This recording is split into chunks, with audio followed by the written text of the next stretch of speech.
Cinema മേഖലയിലുള്ള പ്രശസ്തരായ ആളുകളെ കൊണ്ടുവന്ന് പരസ്യമായി കെട്ടിപ്പിടിച്ചുകൊണ്ട് ഇവർക്കൊന്നും ഞാൻ കെട്ടിപ്പിടിച്ചപ്പോൾ തേഞ്ഞു പോയില്ല, പിന്നെ നിനക്കൊക്കെ എന്താണ് തേഞ്ഞു പോയതെന്ന് ഇരകളായ സ്ത്രീകളോട് പറഞ്ഞ ഒരു പ്രവർത്തികളുണ്ട്. സ്ത്രീകളെ മാനിപ്പുലേറ്റ് ചെയ്ത് പീഡിപ്പിച്ചു വിട്ട ഒരു പീഡകനെയാണ് ഇന്ന് അറസ്റ്റ് ചെയ്യപ്പെട്ട് ജയിലിൽ തറയിൽ കിടക്കുന്നു എന്നൊക്കെ കേൾക്കുമ്പോൾ സന്തോഷം തന്നെയാണുള്ളത്. ഷഹനാസ്, താങ്കൾക്ക് കോൺഗ്രസ് പാർട്ടിയുമായി അടുത്ത ബന്ധമുണ്ട്, സംസ്കാര സാഹിതിയുടെ പ്രവർത്തകയായിരുന്നു, നേതാക്കളുമായും ആ തരത്തിൽ ഒരു പാർട്ടിയുടെ വിശ്വസ്ത പ്രവർത്തക എന്നുള്ള നിലയിൽ കൂറ് സൂക്ഷിക്കുന്ന ആളാണ്. കോൺഗ്രസ് പാർട്ടി അവകാശപ്പെടുന്നത് പോലെ ഈ കാര്യത്തിൽ മാതൃകാപരമായ നിലപാട് ആ പാർട്ടിക്ക് എടുക്കാൻ കഴിഞ്ഞിട്ടുണ്ട് എന്നൊരു കോൺഗ്രസ്സുകാരിയായ താങ്കൾ വിശ്വസിക്കുന്നുണ്ടോ? ഞാൻ പറയുന്നത്, ഇപ്പോൾ ഒരു സ്ത്രീയെ പീഡിപ്പിക്കപ്പെട്ടു അല്ലെങ്കിൽ ഇതുപോലെ ഒരുപാട് സ്ത്രീകൾ ഇങ്ങനെ ഒരു സീരീസ് ഓഫ് റേപ്പിസ്റ്റ് പീഡിപ്പിക്കുമ്പോൾ അതിനെ ഒരു രാഷ്ട്രീയം, നിങ്ങൾ അങ്ങനെ ചെയ്തില്ലേ അല്ലെങ്കിൽ നിങ്ങളുടെ രാഷ്ട്രീയ പാർട്ടിയിൽ ഇങ്ങനെ ചെയ്തില്ലേ എന്ന ഒരു ചോദ്യത്തിന് പോലും പ്രസക്തി നൽകാതെ കോൺഗ്രസ് എന്ന് പറയുന്ന പ്രസ്ഥാനം അദ്ദേഹത്തെ പ്രാഥമിക അംഗത്വത്തിൽ നിന്ന് പോലും പുറത്താക്കിയിട്ടുണ്ട് എന്നുള്ളതാണ് ഒരു കോൺഗ്രസിൻ്റെ ഭാഗമായിട്ടുള്ള എനിക്ക് ഏറ്റവും അഭിമാനമായിട്ടുള്ളത്. ഈ തെരഞ്ഞെടുപ്പ് സമയത്ത് പോലും രാഷ്ട്രീയ പ്രേരിതമാണ് ഈ വിഷയം എന്നൊക്കെ പറഞ്ഞു വരുമ്പോഴും ഇത് ഒരു രാഷ്ട്രീയ വിഷയമേ അല്ല. രാഹുൽ മാങ്കൂട്ടം എന്ന് പറയുന്ന ഒരു വ്യക്തി അദ്ദേഹത്തിൻ്റെ അധികാരം ഉപയോഗിച്ച്, അത് ഇപ്പോൾ എല്ലാ കോൺഗ്രസിൻ്റെ മുതിർന്ന നേതാക്കന്മാർ അടക്കമുള്ള ആളുകൾ ഇദ്ദേഹത്തിൻ്റെ പേഴ്സണൽ ലൈഫിലേക്ക് കടന്നു ചെല്ലുന്നില്ല എന്ന് നിങ്ങൾ ആദ്യം മനസ്സിലാക്കണം. അദ്ദേഹം എന്ത് ചെയ്യുന്നു എന്നുള്ളതല്ല. നമ്മളടക്കം ഒരു യുവ നേതാവായ രാഹുൽ മാങ്കൂട്ടത്തിനെ ഒരുപാട് ആളുകൾ പുകഴ്ത്തിക്കൊണ്ട് അല്ലെങ്കിൽ ചാനലിൽ അദ്ദേഹത്തിൻ്റെ ഡിബേറ്റുകൾ കണ്ടിട്ടുള്ള ആളുകൾ അടക്കമുള്ള ആളുകളാണ് ഇപ്പോൾ സൈബർ മീഡിയയിൽ ഇരകളായിട്ടുള്ള സ്ത്രീകളെ പോലും അപമാനിക്കുന്നത്. അതായത് കോൺഗ്രസ് പ്രസ്ഥാനത്തിന് ഏറ്റവും അനിവാര്യമായ ഒരു പുതുമുഖമായ അല്ലെങ്കിൽ ഏറ്റവും പ്രതിഷേധിക്കാൻ അർഹമായി നിൽക്കുന്ന ഒരു യുവമുഖമായിട്ടുള്ള, ഇപ്പം പാലക്കാട് വലിയ തോതിൽ വോട്ടിന് ഭൂരിപക്ഷം കിട്ടി ജയിച്ചിട്ടുള്ള രാഹുൽ മാങ്കൂട്ടം എന്ന് പറയുന്ന MLA-ക്കെതിരെ പരാതികൾ വന്നപ്പോൾ അദ്ദേഹത്തെ ആദ്യം സസ്പെൻഡ് ചെയ്തു, പിന്നെ പ്രാഥമിക അംഗത്വത്തിൽ നിന്ന് പുറത്താക്കി മുന്നോട്ട് വന്നിട്ടുള്ള ഒരു പ്രസ്ഥാനമാണ് കോൺഗ്രസ് എന്ന് പറയുന്ന പ്രസ്ഥാനം. അത് സ്ത്രീകൾക്കൊപ്പം നിൽക്കുന്നുണ്ട് എന്നുള്ള ഒരു വിശ്വാസമാണ് ഞാനടക്കമുള്ള സ്ത്രീകൾക്ക്. അപ്പോഴുള്ള ഒരു പ്രശ്നം ശരിയാണ്, ഈ കംപ്ലൈന്റുകളൊക്കെ വെളിവായ സമയത്ത് കോൺഗ്രസ് പാർട്ടി ആക്ട് ചെയ്തു. പക്ഷേ ഈ കംപ്ലൈന്റുകൾ പാർട്ടിക്ക് മുമ്പിൽ നേരത്തെ തന്നെ ഉണ്ടായിരുന്നല്ലോ. കോൺഗ്രസ് പ്രവർത്തകരായ വനിതകളുടെ, കോൺഗ്രസിന്റെ മുഖമായി നിൽക്കുന്ന വനിതകളുടെ പരാതികൾ ആഭ്യന്തരമായി ആ പാർട്ടിക്കകത്ത് അറിയാമായിരുന്നല്ലോ. ഷഹനാസ് തന്നെ ഇതുമായി ബന്ധപ്പെട്ട അനുഭവങ്ങൾ പാർട്ടിയുടെ ബന്ധപ്പെട്ട ആളുകളെ അറിയിച്ചതാണ്.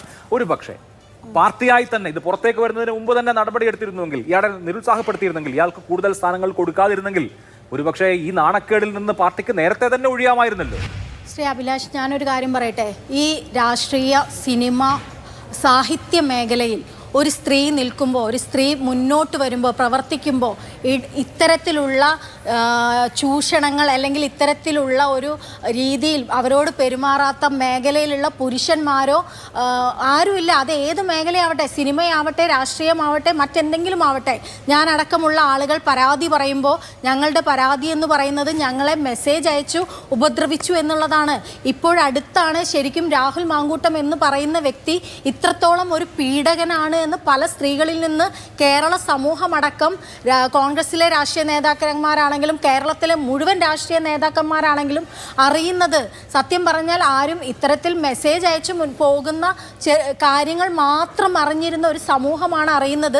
സ്ത്രീകളെ ക്രൂരമായിട്ട് സമീപിച്ചുകൊണ്ട്, വിവാഹിതരായ സ്ത്രീകളെ സമീപിച്ചുകൊണ്ട് അവരെ പീഡിപ്പിക്കുന്നു, അവരെ ഉപദ്രവിക്കുന്നു.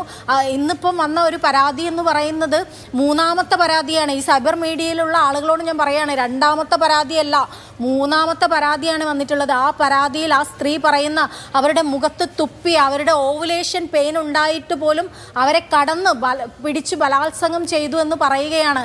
അത് അദ്ദേഹത്തിൻ്റെ അധികാരം ഉപയോഗിച്ച് ചെയ്തത്. അതിന് ഉത്തരവാദികൾ കോൺഗ്രസ് പ്രസ്ഥാനമോ അതിൻ്റെ നേതാക്കന്മാരോ ആരുമല്ല എന്ന് ഉറപ്പിച്ച് പറയാൻ എനിക്ക് സാധിക്കും. കോൺഗ്രസ് എന്ന് പറയുന്ന പ്രസ്ഥാനത്തിനകത്ത് ഉള്ള സ്ത്രീകളുണ്ട്, ഇപ്പോഴും പരാതിയുമായിട്ട് വരാത്ത സ്ത്രീകളുണ്ട്. അവരോടാണ് എനിക്ക് പറയാനുള്ളത്. ഇപ്പോൾ കഴിഞ്ഞ ദിവസം അതിജീവിതയുടെ ഒരു കന്യാസ്ത്രീയുടെ കേസിൽ കഴിഞ്ഞ ദിവസം ഒരു കന്യാസ്ത്രീ തുറന്നു പറച്ചിൽ നടത്തിയപ്പോൾ അവർ പറയുന്ന ഒരു കാര്യമുണ്ട്. സിനിമാ മേഖലയിൽ നിന്നുള്ള അതിജീവിത സ്വന്തം പേരും മുഖവും കാണിച്ചുകൊണ്ട് സമൂഹത്തിന് മുന്നിൽ വന്നു നിന്നുകൊണ്ട് ധൈര്യപൂർവ്വം പറഞ്ഞതുകൊണ്ടാണ് എനിക്ക് പോലും ഇവിടെ നിന്ന് സംസാരിക്കാനുള്ള ധൈര്യമുണ്ടായത് എന്ന്.